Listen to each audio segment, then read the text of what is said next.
السلام علیکم ورحمۃ اللہ وبرکاتہ۔ الحمد للہ رب العالمین والصلاة والسلام علی رسولہ الکریم وعلی آلہ وصحبہ ومن سار علی نہجہ الی یوم الدین وسلم تسلیما کثیرا، اما بعد۔ ہم نے سابقہ درس سورہ یاسین کی آیت نمبر 41 سے شروع کیا تھا، ان آیات کو دہراتے ہیں۔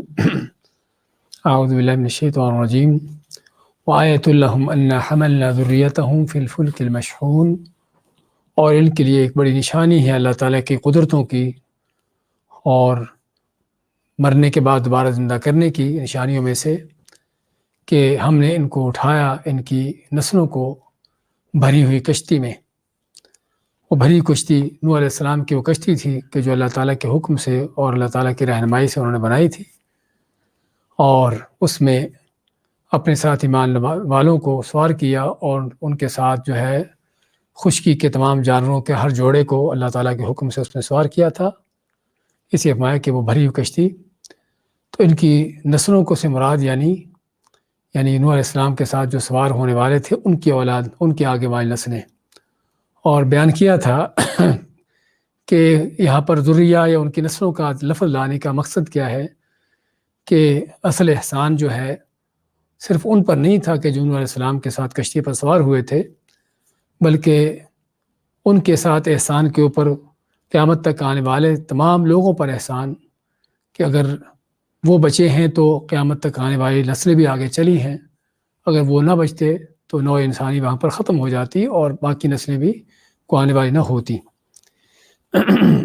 وَخَلَقْنَا لَهُم مِّن مِّثْلِهِ مَا يَرْكَبُونَ، اور ان کے لیے تیار کی اس جیسی جو جس پر سوار ہوتے ہیں، یعنی اس جیسی اور کشتیاں اور جہاز، اور جو ترقی کرتے کرتے اب تک جہاں تک پہنچے ہیں، اور آگے مزید بھی اللہ تعالیٰ جو پیدا کرنے والا ہے۔ اور اس میں مزید بھی وہ سواریاں جو انسانوں کے استعمال میں آتی ہیں کہ جو اللہ تعالیٰ کی نعمت ہے، کوئی شک نہیں۔ وَإِن نَّشَأْ نُغْرِقْهُمْ فَلَا صَرِيخَ لَهُمْ وَلَا هُمْ يُنقَذُونَ، اور اگر ہم چاہیں تو ان کو غرق کر دیں، ڈبو دیں۔ فَلَا صَرِيخَ لَهُمْ، پس نہ ہو کوئی بھی۔ صریخ کا لفظ ہم نے بتایا تھا کہ اصل سوراخ چیخ پکار کو کہتے ہیں، تو چیخ و پکار سن کر جو مدد کے لیے آتا ہے اس کو صریخ کا نام دیا جاتا ہے۔ تو ان کی فریاد سن کر ان کی مدد کرنے کے لیے ان کو آنے والا نہ ہو۔ وَلَا هُمْ يُنقَذُونَ، اور نہ ہی کسی اور طریقے سے ان کو بچایا جا سکے۔ إِلَّا رَحْمَةً مِّنَّا، سوائے ہماری طرف سے رحمت سے، ہماری رحمت سے۔ وَمَتَاعًا إِلَىٰ حِينٍ، اور ایک وقت تک کے لیے ان کو جو فائدہ اور ان کو جو اللہ نے مہلت دینی ہے اس لحاظ سے۔ تو جس میں اس بات کا بیان ہوا تھا کہ کشتیوں کی سواریوں کی جو نعمت تو اللہ تعالیٰ نے دے دی، لیکن ان نعمتوں کو استعمال کرنا اور بحفاظت ان نعمتوں کو استعمال کر کے اپنے مقاصد پورے کر لینا بھی صرف محض اللہ کی توفیق ہے، اللہ کی مدد ہے، اللہ کی طرف سے ہے۔ اگر اللہ تعالیٰ چاہے تو یہی چیزیں جو اللہ نے انسان کے ہاتھ میں دی ہیں اور جو انسان کے تابع اور مسخر کر دی ہیں، اگر چاہے تو انہی چیزوں کو پلٹا کر انسان کے ہلاکت تباہی کا بھی ذریعہ بنا دے، لیکن یہ کہ اللہ تعالیٰ ان چیزوں کو یعنی حفاظت کرتا ہے، جس میں انسان کو تنبیہ ہے اس بات کی کہ تو نہ سمجھ کہ تو نے خود ہی یہ چیزیں بنا لی ہیں اور خود ہی ان چیزوں کو چلا رہا ہے، اور تیری ہی تدبیروں سے، تیری ہی ٹیکنالوجی سے یہ چیزیں محفوظ ہیں، بلکہ یہ سبھی اللہ کی تقدیر سے محفوظ ہیں۔ اللہ تعالیٰ چاہے تو نہ محفوظ ہو، بلکہ تم کو ڈوب جاؤ، غرق ہو جاؤ، اور تم کو کوئی بچانے والا بھی نہ ہو۔ تو اس کی بات کی آیات لیتے ہیں۔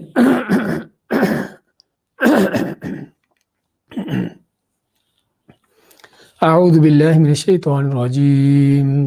وَإِذَا قِيلَ لَهُمُ اتَّقُوا مَا بَيْنَ أَيْدِيكُمْ وَمَا خَلْفَكُمْ لَعَلَّكُمْ تُرْحَمُونَ وَمَا تَأْتِيهِمْ مِنْ آيَةٍ مِّنْ آيَاتِ رَبِّهِمْ إِلَّا كَانُوا عَنْهَا مُعْرِضِينَ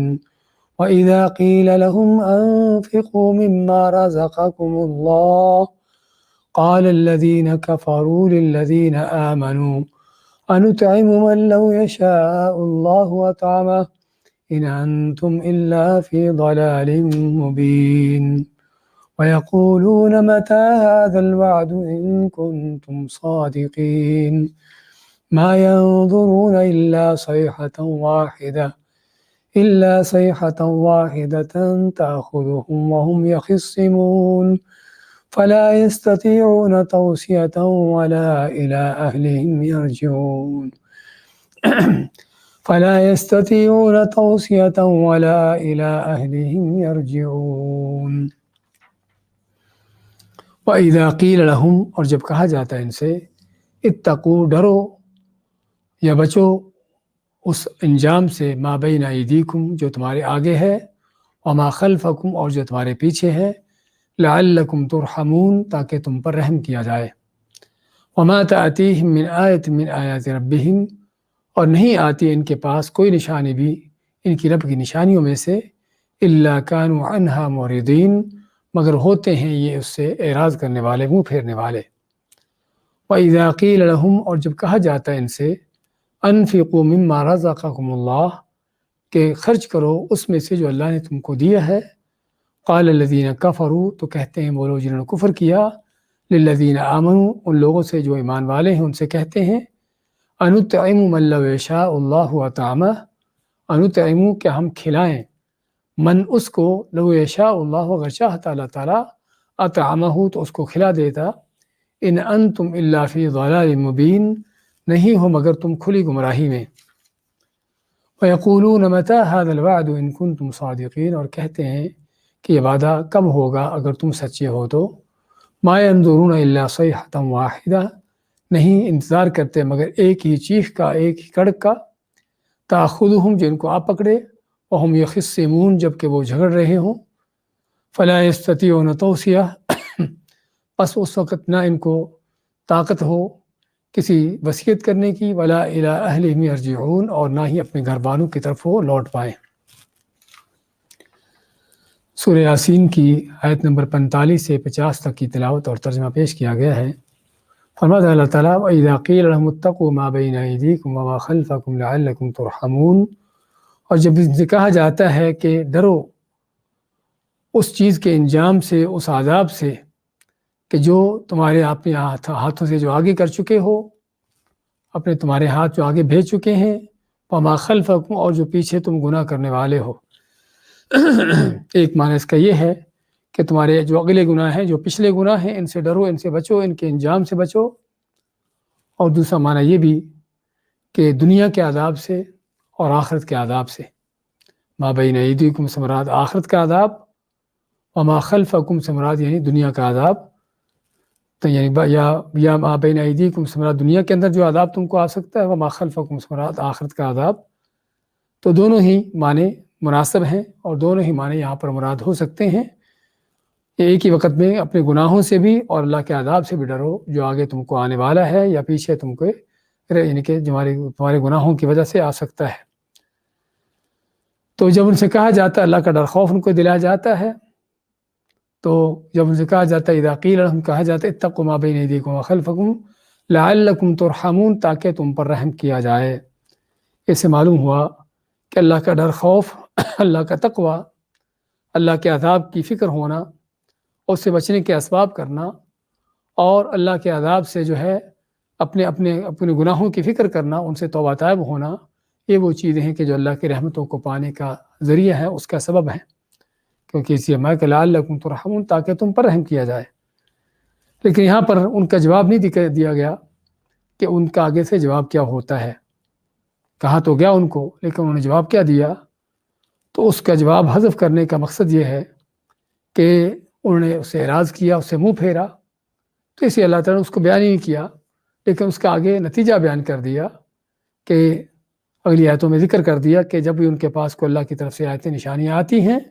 تو ان کا انداز کیا ہوتا ہے، اعرضوا عنہ یا الا کانوا عنہا معرضین، اس سے اعراض کرنے والے ہوتے ہیں۔ تو یہ ہے جو کافروں کا، ہر دھرموں کا، ان لوگوں کا ہر دور میں ان کا جو انداز رہا ہے اللہ کے ڈر خوف دلانے پر، کہ بجائے کہ اللہ کا ڈر خوف کریں، کو اپنی آخرت کی فکر کریں، اپنے گناہوں سے توبہ طائب ہوں، بلکہ ان کو ان باتوں کی کوئی فکر ہوتی نہیں، کیونکہ ان کا آخرت پر کوئی یقین و ایمان نہیں، اور اگر ایمان کا دعویٰ بھی ہوتا ہے تو صرف باتوں کی حد تک ہوتا ہے، جس کی کوئی حقیقت نہیں، تو اس لیے ان کو کوئی پرواہ نہیں ہوتی کہ ہم کیا کر رہے ہیں اور آگے ہمارے ساتھ کیا پیش آنے والا ہے۔ تو فرمایا ما تأتیہم من آیۃ من آیات ربہم، اور نہیں آتی ان کے پاس کوئی نشانی بھی، کوئی آیت بھی ان کے رب کی آیتوں میں سے۔ آیات جو قرآن کریم میں ذکر آتا ہے اس سے مراد قرآن کریم کی آیات بھی ہیں، اللہ کے دین کے احکامات بھی ہیں، حلال و حرام کے، جائز و ناجائز کے، کرنے نہ کرنے کے، اور اسی طرح ان آیات میں اللہ تعالیٰ کی کائنات میں پھیلی ہوئی نشانیاں بھی ہیں جو بذات خود انسان کے اندر بھی ہیں، اور مخلوقات کے اندر آسمان و زمین میں اللہ تعالیٰ کی نشانیاں ہیں، اور طرح طرح کی وہ آیات ہیں کہ جب ان کو توجہ دلائی جاتی ہے کہ ان اللہ کی آیاتوں پر غور و فکر کرو، اور ان کی غور و فکر کے اپنے کر کے جو ہے ان کو سمجھو۔ اگر کوئی اللہ کی شرعی آیات ہیں، قرآنی آیات ہیں، تو ان کو سمجھو، ان کو پڑھو، ان کو سیکھو، ان پر عمل پیرا ہو۔ اور اگر کہ اللہ تعالیٰ کی کونی آیات ہیں جو کائنات میں پھیلی ہوئی ہیں، ان کو دیکھ کر اللہ کی عظمتوں کو پہچانو، اللہ کی شان و منزلت کو جانو۔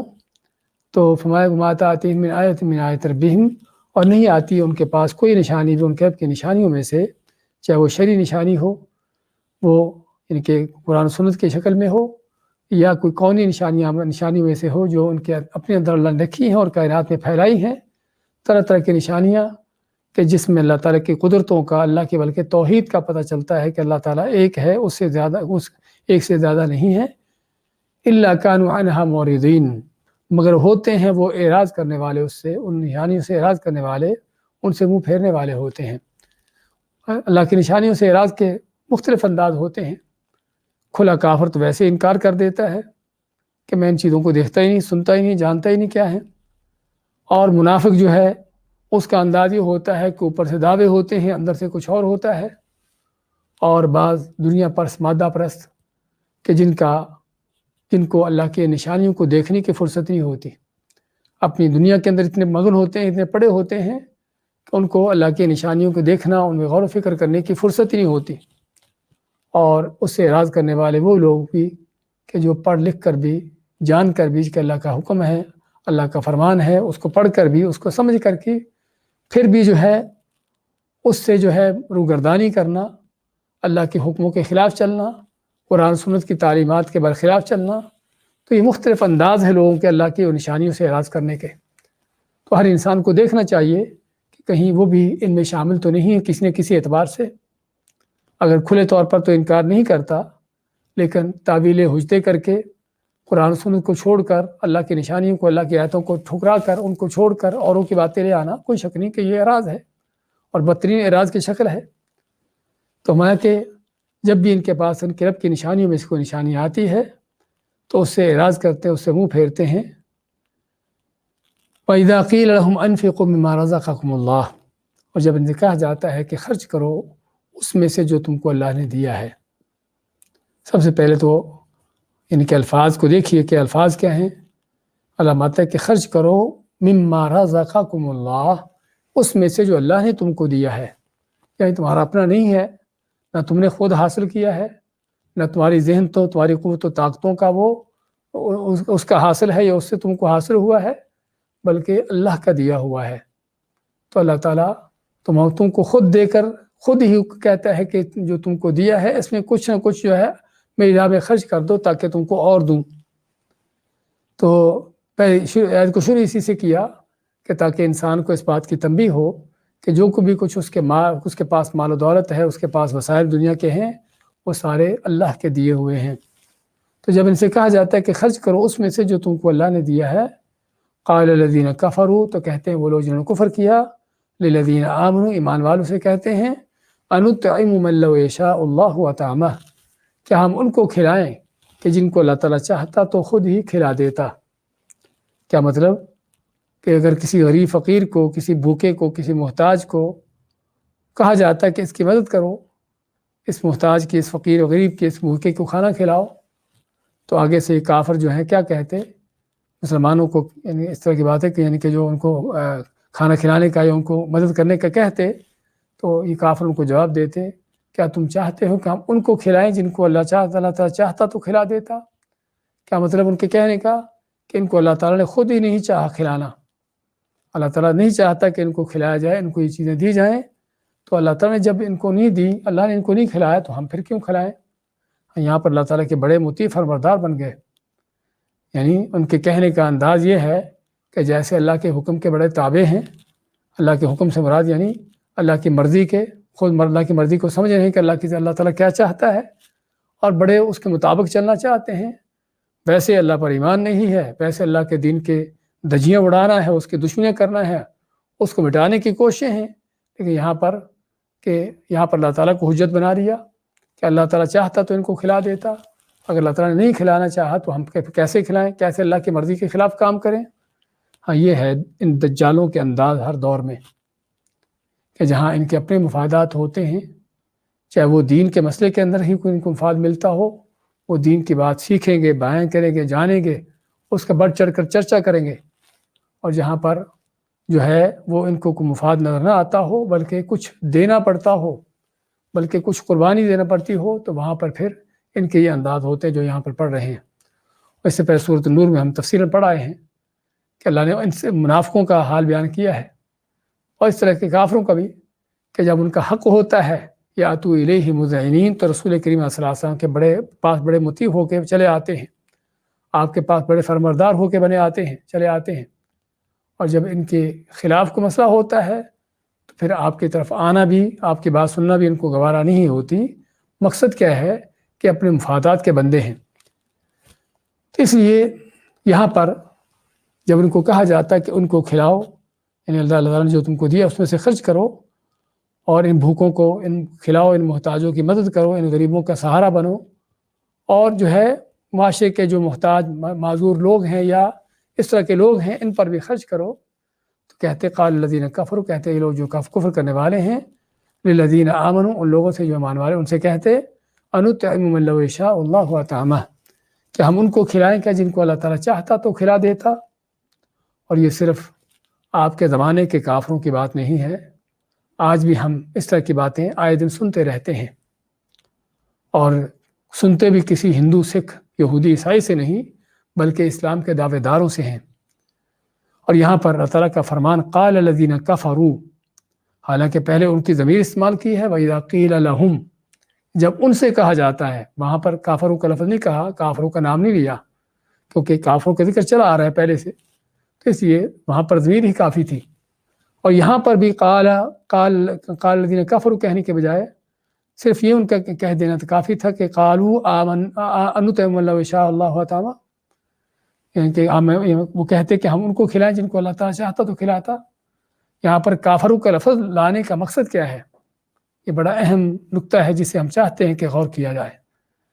کافروں کا لفظ لانے کا مقصد جو ہے بیان کرنا ہے کہ اس طرح کی باتیں کرنے والے کافر ہیں، ایسی باتیں کرنے والے کافروں کا کردار رکھتے ہیں، اس طرح کی باتیں کرنے والے کافروں کی صفتیں، کافروں کے زبانوں سے باتیں کر رہے ہیں، چاہے اپنے آپ کو مسلمان کہلاتا ہو، بڑی نمازیں پڑھتا ہو، بڑے روزے رکھتا ہو، لیکن سمجھنے کی ضرورت ہے کہ ایسی باتیں کرنا کس کا کام ہے، اور آدمی ایسی باتیں کر کے کن کے ساتھ مل رہا ہے اور کن کے ساتھ میں شامل ہو رہا ہے۔ تو اللہ تعالیٰ تو چاہتا ہے، اور بلکہ دین اسلام وہ جو ہے نہ کہ صرف عبادات کا دین ہے بلکہ عبادات کے ساتھ ساتھ مواسات کا دین ہے۔ مواسات کے معنی کہ محتاجوں کے کام آنا، غریبوں کی مدد کرنا، یتیموں کا سہارا بننا، اور بھوکوں کھانے کھلانا، اور جو بھی معاشرے کے افراد کی جو ضروریات ہے اس میں ان کے کام آنا، ان کے ساتھ کھڑے ہونا، یہ ہے دین اسلام۔ اسی لیے جب روم کے بادشاہ ہرقل نے ابو سفیان سے پوچھا کہ وہ تمہیں کس چیز کا حکم دیتا ہے، یعنی آپ صلی اللہ علیہ وسلم کس چیز کا حکم دیتے ہیں، تو ابو سفیان کہتا ہے یأمرنا بالصلاۃ والزکاۃ والصلۃ والعفاف، کہ رسول کریم صلی اللہ علیہ وسلم ہمیں حکم دیتے ہیں نماز کا، روزے کا، اور صلہ رحمی کا، اور جو ہے عفت اور عصمت کا، ان کی حفاظت کرنے کا۔ تو اس سے پتہ چلا کہ دین اسلام جو ہے وہ صرف کو توحید، ایمان، عقیدے یا چند عبادات کا دین نہیں ہے، بلکہ جہاں اس میں اللہ تعالیٰ کے حقوق ہیں اس کے ساتھ ساتھ ہی بندوں کے حقوق بھی ہیں، جب تک ان کی ادائیگی بھی نہ ہوگی اس وقت تک دین نہیں ہے۔ تو اسی یہاں پر میں بات کر رہا تھا کہ قال الذین کفروا، یہاں پر ضمیر لانا ہی کافی تھی، لیکن کفروا کا یہ نام لانے کا مقصد کیا ہے؟ نام لانے کا مقصد یہ ہے اس چیز کو واضح کرنا کہ ایسی باتیں کرنے والے، ایسی باتیں کرنا کفر کا کام ہے، یہ کفر کی صفات میں سے ہے کس طرح کی باتیں کرنا۔ اور یہاں پر ہمیں ایک اور چیز کا پتہ چلا کہ کفر جو ہے وہ نہ کہ صرف انسان کی عقل کو اندھی کرتا ہے، کفر سے نہ کہ صرف انسان کی عقل اندھی ہوتی ہے، بلکہ اس کا اخلاق و کردار بھی جو ہے وہ ختم ہو جاتا ہے۔ اس کے اندر کوئی یعنی کہ اخلاق نام کی، کوئی کردار نام کی، کوئی کسی کی کو مواسات کرنا، کسی کے ہمدردی نام کا، کوئی خیر خواہی کے اس طرح کی چیزیں بھی اس کے اندر سے نکل جاتی ہیں۔ ان کفر ایسا جرم ہے کہ جو انسان کو واقعی صحیح معنوں میں ایسا مجرم بناتا ہے کہ اپنے رب کے حق میں بھی مجرم، بندوں کے حق میں بھی مجرم۔ تو یہ ہے اس کفر کا حال کہ جب انسان اس میں پڑ جاتا ہے تو میں کہ وَإِذَا قِيلَ لَهُمْ أَنفِقُوا، جب ان کافروں سے، ان منافقوں سے، بے دینوں سے کہا جاتا ہے کہ خرچ کرو، مما اس میں سے رزقکم اللہ، جو تمہارا اپنا نہیں بلکہ اللہ نے تم کو دیا ہوا ہے، قال الذین کفروا، تو کہتے ہیں وہ لوگ جو کفر کرنے والے ہیں، الذین آمنوا، ایمان والوں سے کہتے ہیں، انطعم من لو یشاء اللہ اطعمہ، کہ ہم ان کو کھلائیں کہ جن کو اللہ تعالیٰ چاہتا تو کھلاتا، یعنی کہ ہم اللہ کی مرضی کے خلاف چلیں، اللہ تعالیٰ تو ان کو کھلانا نہیں چاہتا اور ہم اللہ کی مرضی کے خلاف ان کو کھلا دیں، یہ کیسے ہوگا؟ ان انتم الا فی ضلال مبین، بات صرف مسلمانوں کی بات کو نہیں ٹھکرایا، ان کی بات کا نہیں صرف ٹھٹا مذاق بنایا، بلکہ مسلمانوں کو، ان کہنے والوں کو بھی گمراہ قرار دیا کہ تم کیسے گمراہ بھٹکے ہوئے بہکے ہوئے لوگ ہو، اس طرح کی باتیں کرتے ہو کہ اللہ کی مرضی کے خلاف ہمیں کوئی کام کروانا چاہتے ہو۔ ہم ویسے اللہ کے بڑے مطیع ہیں، ویسے کافر ہیں، بے ایمان ہیں، اللہ کے باغی ہیں، دشمن ہیں، لیکن یہاں پر جب بات ان کے سر پر پڑی ہے تو یہاں پر پھر اللہ تعالیٰ کو حجت بنا لیا، اور یہی منافقوں کافروں کا انداز ہوتا ہے۔ تو اس کا جواب کیا ہے؟ کہ واقعی اگر آدمی کسی بھوکے کو کھانا کھلاتا ہے تو اللہ کی مرضی کے خلاف کر رہا ہے، اللہ تعالیٰ تو نہیں چاہتا تھا اس کو کھانا کھلانا، اس نے کھلا دیا۔ کیا ایسا ہے جس طرح یہ کافروں کا پروپیگنڈا تھا؟ حقیقت بات یہ ہے کہ دنیا امتحان کی جگہ ہے، دنیا امتحان کی جگہ ہے، اور اس امتحان میں اللہ تعالیٰ کسی کو دے کر آزماتا ہے اور کسی کو نہ دے کر آزماتا ہے۔ چنانچہ جس کو دیا ہے اس کو آزماتا ہے کہ صرف اپنے پاس سمیٹ کے رکھتا ہے کہ آگے بھی پہنچاتا ہے، کیونکہ اللہ تعالیٰ اگر کسی کو دیتا ہے تو اس لیے دیتا ہے تاکہ اس کو آگے پہنچائے، یعنی کہ اپنے پاس ہی سمیٹ کے رکھ لے، اپنی ضرورت پوری کرے جو اس کی اپنی ضرورت ہے، اور ضرورت سے بڑھ کر جو ہے اس کو آپ آگے چلائے، اللہ کے بندوں کو ان پر خرچ کرے۔ اللہ تعالیٰ کا کسی کو دینے کا مقصد یہ ہوتا ہے، یہ نہیں ہوتا کہ خود اس کو سمیٹ کے رکھے۔ تو اللہ کل حال اللہ تعالیٰ دے کے چھوڑ دیتا ہے بندے کو، دیکھتا ہے کہ بندہ کیا کرتا ہے۔ تو چنانچہ اگر تو وہ آگے دیتا ہے جس طرح کہ اللہ نے اس کو دیا ہے، آگے پہنچاتا ہے جو حقدار ہیں اس کے، تو اللہ تعالیٰ پھر اس کو اور دیتا ہے، دنیا کے اندر بھی اور آخرت میں بھی اس سے کئی گنا بڑھ کر اس کو دیتا ہے، اس کے دنیا آخرت میں مقامات اونچے کرتا ہے۔ اور جو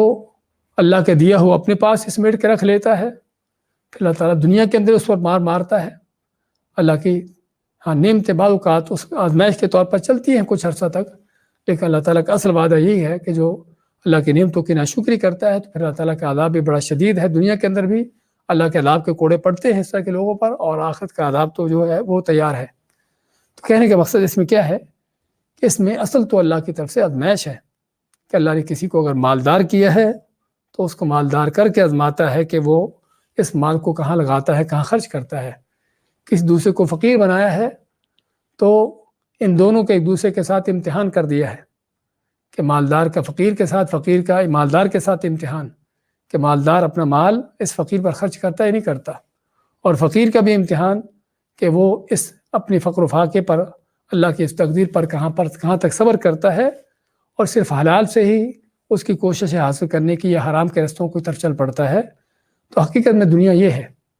اور ضرورت ہے دنیا کے اس نظام کو جاننے کی اور دنیا کی اس حقیقت کو پہچاننے کی کہ یہ نہیں کہ اللہ تعالیٰ نے اگر کسی کو نہیں دیا، کسی کے پاس مال کی کمی ہے، کھانا اس کے پاس نہیں ہے، تو اللہ تعالیٰ نہیں چاہتا کہ اس کو کھانا ملے، بلکہ اللہ تعالیٰ یہ دیکھنا چاہتا ہے کہ اس کو کھانا کون کھلاتا ہے۔ اور اسی حدیث قدسی میں ہم پڑھتے ہیں کہ قیامت کے دن اللہ تعالیٰ کہے گا بندے سے کہ میں بھوکا تھا اور تو نے مجھے کھانا نہیں کھلایا، میں پیاسا تھا اور تجھے مجھے پانی نہیں پلایا۔ تو بندہ کہے گا اللہ تو رب العالمین، تو کیسے بھوکا ہو سکتا ہے، تو تجھے کیسے پیاس لگ سکتی ہے؟ تو اللہ فرمائے گا کہ میرا فلاں بندہ وہ بھوک میں تھا، فقر و فاقے میں تھا یا پیاسا تھا، اگر تم اس کو کھانا کھلاتے تو وہ کھانا تیرا میرے پاس پہنچ جاتا، اگر تم اس کو پانی پلاتے تو میرے پاس پہنچ جاتا ہے۔ کہنے کا مقصد یہ ہے اللہ تعالیٰ کی طرف سے آزمائش کا انداز۔ لیکن جب کفر ہوتا ہے، بے ایمانی ہوتی ہے،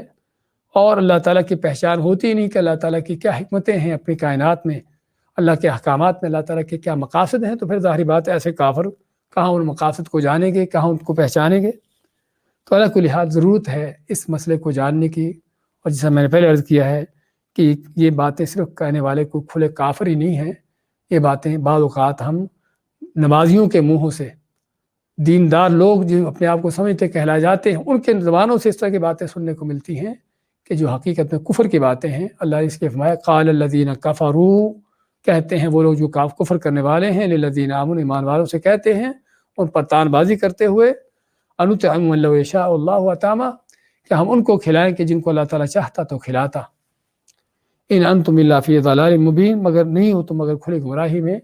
کہ اللہ تعالیٰ کی مرضی کے خلاف ان کو کھلا کر تم ان کو اللہ کی مرضی کے خلاف کام کر رہے ہو، یہ کھلی گمراہی ہے۔ یہ تھا ان کافروں کا پروپیگنڈا، لیکن حقیقت جو ہم نے بتائی ہے وہ یہ ہے، وہ کیا ہے کہ اللہ تعالیٰ بندوں کو آزما رہا ہے کہ وہ کہاں تک اللہ کی نعمتوں کو، اللہ کے دیے ہوئے رزق کو آگے پہنچاتے ہیں۔ وَيَقُولُونَ مَتَىٰ هَٰذَا الْوَعْدُ إِن كُنتُمْ صَادِقِينَ، اور پھر قیامت کی بات آ گئی، کہتے ہیں کہ یہ وعدہ کب ہوگا پورا جس کا اگر تم سچے ہو تو۔ قیامت کے بارے میں ہم پہلے پڑھتے چلے آئے ہیں کہ کافروں کا ایک سوال اکثر ہوتا رہا ہے کہ یہ وعدہ کب پورا ہوگا، قیامت کب آئے گی، اس قیامت کی باتیں کرتے ہو، قیامت میں کیا دیر ہے، اور کیا اس طرح کی ساری باتیں وہ کرنے کا مقصد ان کا جو ہے وہ قیامت کو جھٹلانا ہوتا ہے، اور قیامت کا مذاق اڑانا ہوتا ہے کہ تم جس قیامت کی باتیں کرتے ہو کوئی ایسی قیامت وغیرہ نہیں کوئی چیز، یہ صرف تمہارے ایک ڈراوے کا انداز ہے، صرف لوگوں کو جو ہے وہ اپنے تحت کرنے کا ایک تمہارا طریقہ ہے، اس طرح کی باتیں کر کے لوگوں کے اوپر اپنا روب طاری کرو، ان کو ڈراؤ، ورنہ قیامت نام کی کوئی چیز نہیں۔ یہ تھا ان کافروں کا فلسفہ، تو اس لیے وہ قیامت کا مذاق اڑاتے، کہتے ہیں یقولون متیٰ ھذا الوعد، کہتے ہیں کہ یہ وعدہ کب پورا ہوگا قیامت کا جس کے تم باتیں کرتے ہو، ان کنتم صادقین، اگر تم سچے ہو تو بتاؤ، یعنی سچے ہو تو بتاؤ کہ قیامت کب آئے گی۔ اور اللہ تعالیٰ نے قیامت کے آنے کا کہیں بھی ذکر نہیں کیا کہ قیامت کب آئے گی۔ کافروں کی طرف سے بار بار یہ سوال اٹھے آئے، لیکن ان کو جواب جو ہے وہ یہ نہیں دیا گیا کہ قیامت کب آئے گی۔ آگے جواب میں ہمیشہ پڑھو گے کیا ہے کہ کافروں کی طرف سے سوال اٹھا، اور اس کے جواب میں اللہ تعالیٰ نے قیامت کے مناظر پیش کر دیے، اس کے جواب میں اللہ تعالیٰ نے قیامت کے دن کی ہولناکیاں، قیامت کے دن کے عذاب جو ہے ان کا ذکر کرنا شروع کر دیا۔ اس کا معنی کیا ہے؟ اس کا معنی یہ ہوا کہ تم جس قیامت کو جھٹلا رہے ہو وہ ٹلنے والی نہیں ہے، بلکہ اس کی حقیقت یہ ہے وہ اس قدر ہولناک خطرناک ہے کہ جس کی تیاری کرنے کی ضرورت ہے، نہ کہ اس کا مذاق اڑانے کی ضرورت ہے۔ تو اسی فرمایا وَيَقُولُونَ مَتَىٰ ھَذَا الْوَعْدُ إِن كُنتُمْ صَادِقِينَ، اور کہتے ہیں کہ یہ وعدہ کب پورا ہوگا تم سچے ہو تو۔ مذاق اور ٹھٹھے مذاق کے انداز سے کہتے مَا يَنظُرُونَ إِلَّا صَيْحَةً وَاحِدَةً فَإِذَا هُمْ وَاحِدَةً لَا تَأْخُذُهُمْ وَهُمْ يَخِصِّمُونَ، نہیں یہ انتظار کرتے مگر ایک ہی ڈانٹ، ایک ہی چیخ، ایک ہی آواز کا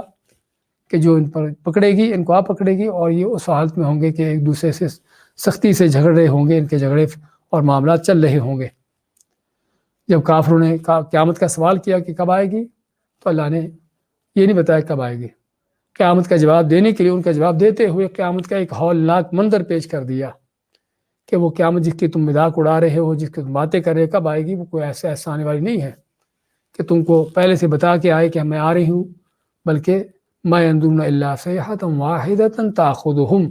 وَهُمْ يَخِصِّمُونَ، یہ نہیں انتظار کرتے مگر ایک زبردست قسم کی چیخ کا، بہت بڑی آواز کا، تَأْخُذُهُمْ جن کو آ پکڑے گی، وَهُمْ يَخِصِّمُونَ اس حالت میں کہ جب وہ آپس کے جھگڑوں میں لگے ہوں گے، آپس کے جھگڑوں میں پڑے ہوں گے۔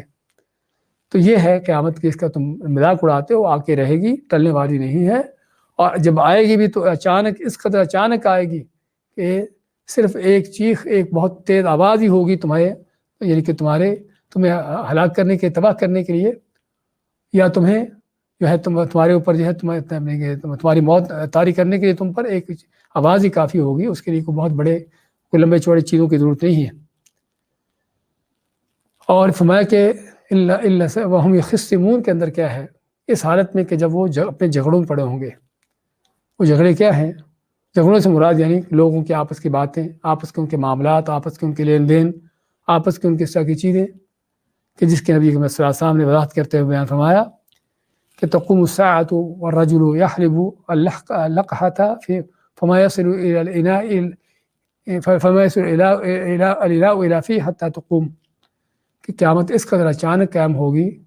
کہ آدمی جو ہے وہ اپنے دودھ والے جانور کا دودھ نکال رہا ہوگا تو یہ اس کا دودھ جو پینے کے لیے اپنے منہ کی طرف اٹھائے گا، لیکن اس کے منہ تک پہنچنے سے پہلے قیامت قائم ہو جائے گی۔ اور میں کہ ورجلان یتبایعان الثوب، اور دو آدمی کو کپڑا خرید فروخت کر رہے ہوں گے، فما یتبایعان حتی تقوم، یہاں تک کہ وہ کپڑے کی خرید و فروخت مکمل نہ کر پائیں گے، اس سے پہلے قیامت قائم ہو جائے گی۔ ورجل یلت فی حوضہ فما یصدر حتی تقوم، اور آدمی اپنے حوض کی لپائی کر رہا ہوگا تو اس سے واپس نہ ہوگا حتیٰ کہ قیامت جو ہے قائم ہو چکی ہوگی۔ تو قیامت کا قائم ہونا، قیامت کا آنا اس قدر اچانک اور اس قدر فوراً ہے، ایک بارگی ہے کہ جس کی تیاری کرنے کی ضرورت ہے، نہ کہ اس کا ٹھٹھے مذاق اڑانے کی ضرورت ہے۔ لیکن